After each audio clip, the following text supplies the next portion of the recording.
స్వతంత్ర భక్తి ప్రేక్షకులకి నమస్కారం.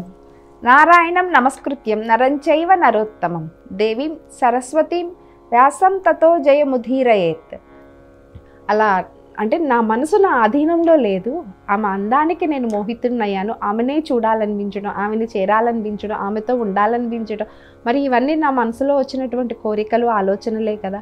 వీటిని నేను నా అదుపులో ఉంచుకోలేకపోయాను కదా.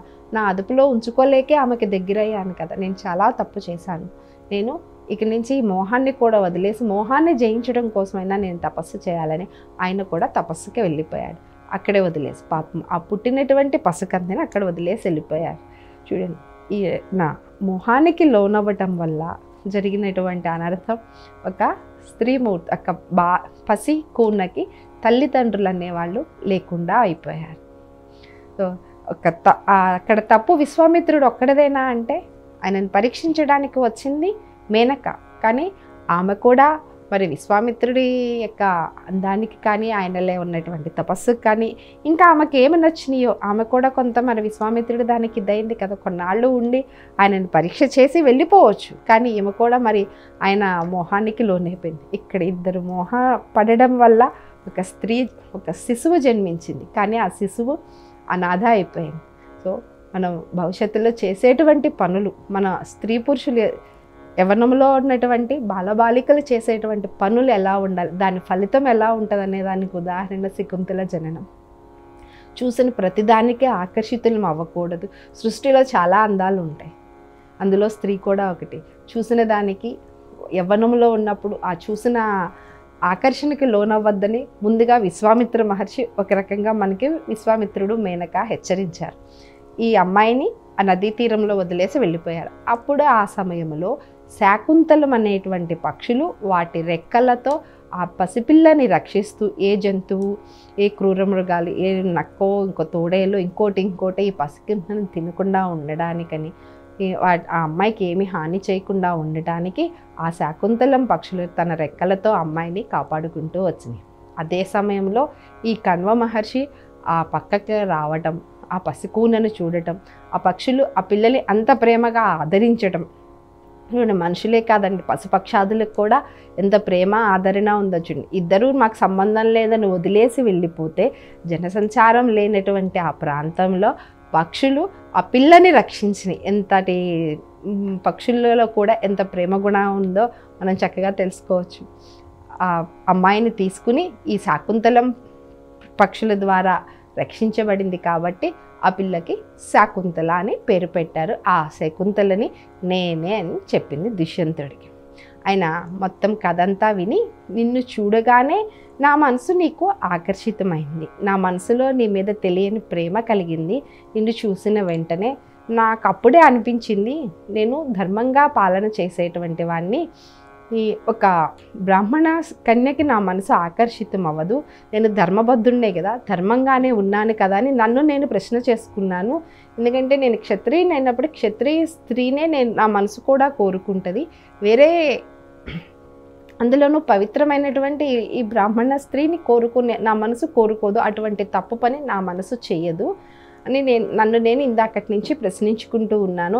అయితే నా మనసు సరైన అమ్మాయినే ఎన్నుకున్నది, నేను అధర్మం పని ఏమీ చెయ్యలేదు అని చెప్పాడు శకుంతలతో. నువ్వు క్షత్రియ కన్యవి అని వినగానే నాకు చాలా సంతోషం కలిగింది, నిన్ను వివాహం చేసుకుని నా రాజ్యానికి రాణిని చేస్తాను అని అంటే, అనగానే శకుంతల, మీరు చాలా తప్పు చేస్తున్నారు, నన్ను మొట్టమొదటిసారిగా ఇప్పుడే చూశారు, ఇప్పుడే నా జన్మ వృత్తాంతాన్ని మీకు చెప్పాను, నా గురించి మీకేమీ తెలియదు అని అంటే, ఎందుకు తెలియదు, నేను రాజుని, నేను చాలా విద్యలు నేర్చుకుని ఉంటాను, అటువంటిది ఒక రాజ్యాన్ని పరిపాలించేటువంటి రాజుగా నాకు నా ఎదుటున్నటువంటి మనిషి యొక్క లక్షణాలను కానీ ఆ మనిషి ఎలాగని ఒక అంచనాకైతే నేను రాగలుగుతాను కదా.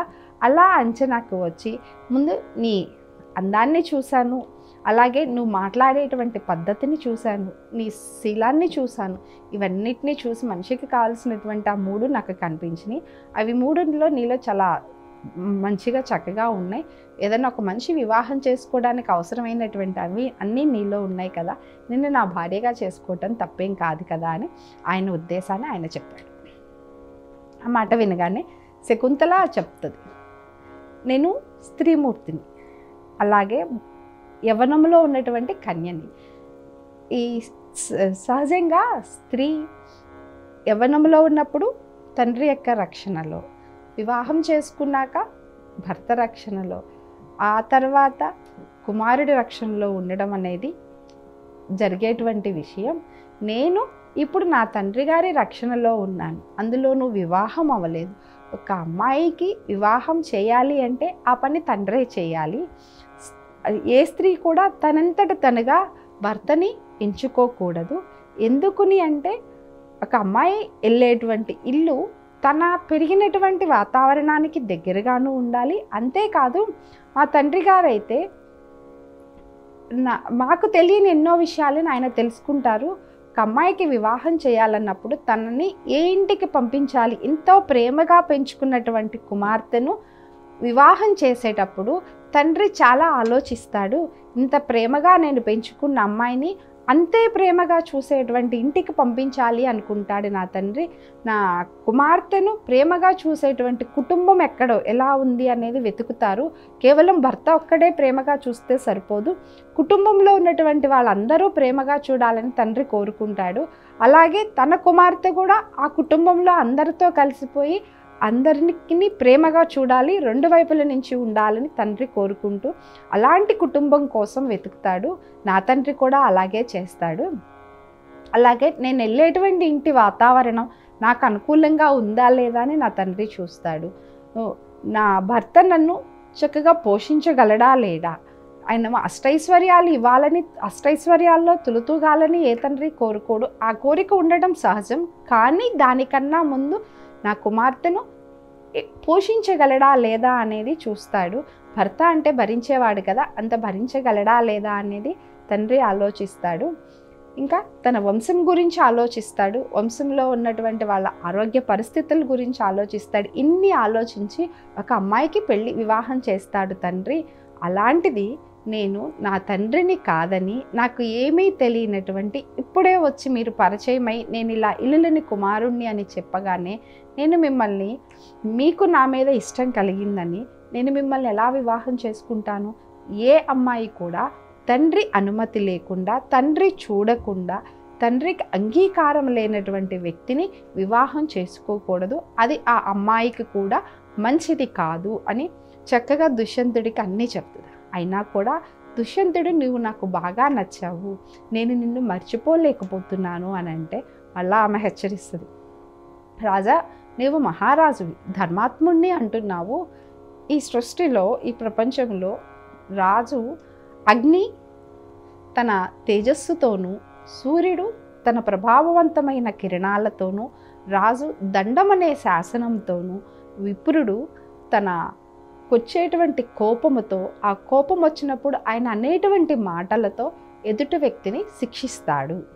ఇన్ని రకాలుగా శిక్షలు ఉన్నాయి కదా లోకంలో, ఒక్కొక్కళ్ళు ఏ విధంగా శిక్షిస్తారో చెప్పి, నీవు రాజువి, చేయకూడని పని చేస్తే ఎలాంటి శిక్ష ఉంటుందనేది తెలుసు. నా తండ్రికి, కణ్వ మహర్షికి కోపం అనేటువంటిది లేని శాంతమూర్తి, అటువంటి మనిషికి నీవు కోపం తెప్పించవద్దు. ఆయనకి కనుక కోపం అనేది వస్తే ఆ కోపంలో వాళ్ళు మాట్లాడేటువంటి మాటలు శాపాలుగా తగిలి నీకు, నీ వంశానికి మంచిది కాదు. నీకు వచ్చినటువంటి ఆలోచనను మానుకుని ఇక్కడి నుంచి వెళ్ళిపోండి, లేదంటే ఆ ఆలోచనను మానుకుని ప్రశాంతంగా మా నాన్నగారు వచ్చే వరకు ఎదురు చూడండి అని చెప్తారు. స్వస్తి.